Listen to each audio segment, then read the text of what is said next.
I'm back again with another mini vlog. For today's video, ay samahan niyo ako kung saan ba aabot ang aking 20 pesos. Dahil sa init ng panahon ngayon, ay gaya-gaya putumaya tayo for today's video. Gagayahin ko nga itong nagtitrend na inumin ngayon na bagay sa mga mahihilig sa iced coffee. Bumili nga ako ng Milo, creamer at Nescafe stick sa halagang 16 pesos. May sukli pa akong 4 pesos para sa aking ice na gagamitin.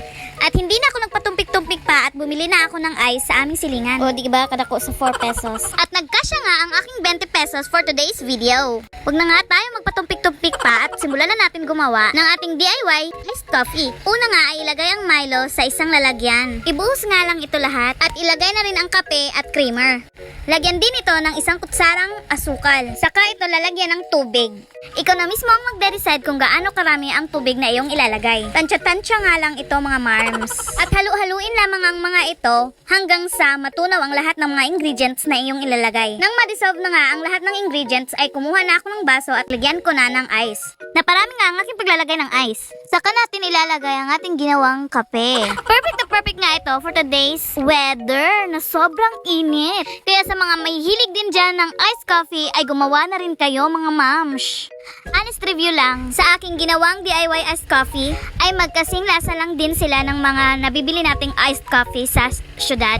Kaya kung kayo ay nagkikrave din ng mga iced coffee pero hindi kayo basta-basta nakakaalis ng bahay ay gumawa na rin din kayo sa inyong bahay. Pagpasensyahan nyo na lamang ang aking mukha dyan kasi nilalamlam ko talaga kung ano ba ang aking masasabi sa aking reviews. Honestly lang talaga ay pwede na talaga siyang pampalit sa mga nabibiling iced coffee sa syudad at nakakamura ka pa.